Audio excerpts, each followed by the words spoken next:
myself and another dom. She had never fisted before, and I was like, well, this guy can take it. I was like, we'll do it together. And so we put both of our hands in him and held hands. And it was magical. Submit to me.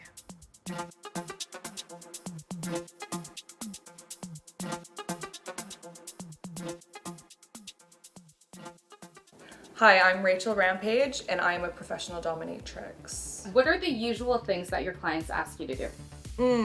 I do a lot of pegging. I do a lot of golden showers. My favorite is CBT, cock and ball torture. Trampling, I get asked to trample a lot. The forced milking machine. I have had a few, especially as of lately, requests for the forced milking machine. It's a pretty interesting machine, which I'd be happy to show you.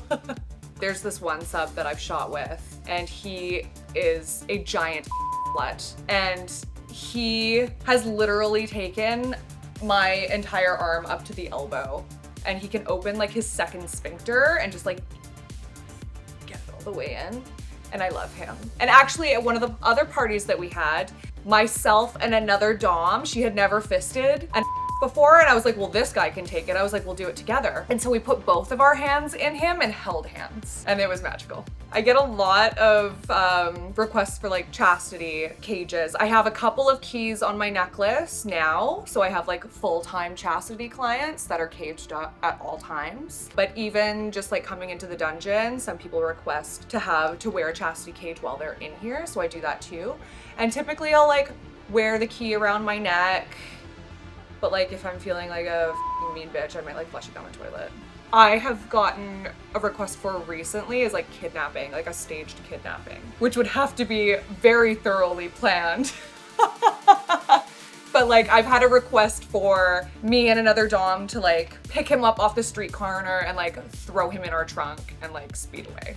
I think that respect is such a huge component of a dom-sub relationship, and it goes both ways. Without respect, it would be chaos in here, and that's not a dom-sub relationship. There's no chaos in that. I always want to know what kind of areas are maybe soft limits as opposed to like absolute hard limits, do not cross these.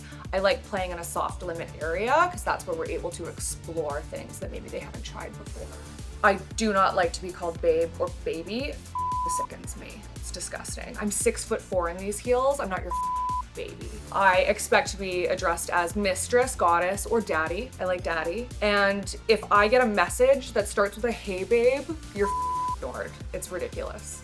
I think probably my first aha moment was when I was in a training program with my mentor, and this guy's balls and dick were like on a trampoline table, like through a hole here, and we were just like stomping on them, and he's just like, oh, it's so much pain. He's like screaming on the ground, and I'm laughing my head off, and then I kind of stop because he's screaming, and I like check at him, and then he starts laughing because he's like loving it so much. That was like, I was like, yes, I like this. This is fun. When I first started sounding guys, which is basically like you take like small metal rods and it goes in their urethras like that.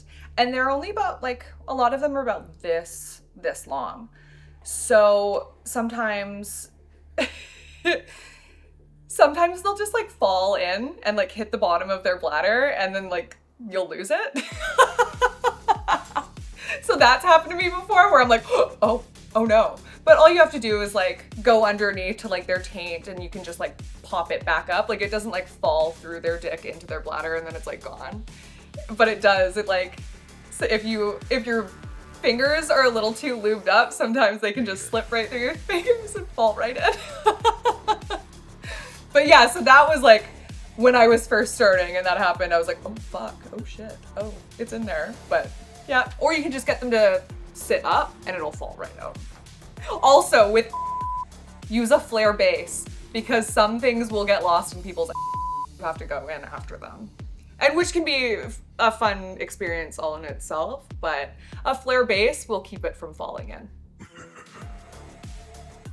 I think the hardest lesson that I've learned is that people who aren't in the industry will never fully understand the industry. And so it's really important to keep your community close with you so that you have that support.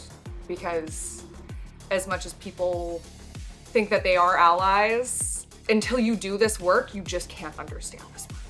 And so you talk about, not the way you talk, but the way you hold yourself as well as the way you present yourself. You're very empowered. Thank you. And it sounds like it came from all of this. Yeah, definitely. I mean, I grew up with very low self-worth. I grew up very poor. You know, I wanted desperately to fit in and still couldn't. I couldn't afford the nice clothes that the cool girls were wearing, and I was made fun of a lot, especially because of my height, which now is seen as such a power. And now I'm in 6-inch heels when before you would never catch me in heels, right? Sometimes they were 8 inches to step on the but anyways. I think that also, you know, I was told before I got into the world of Femdom that like I was too hard. I walked too hard, my look was too hard, and I needed to soften everything out in order to get by or to make others comfortable.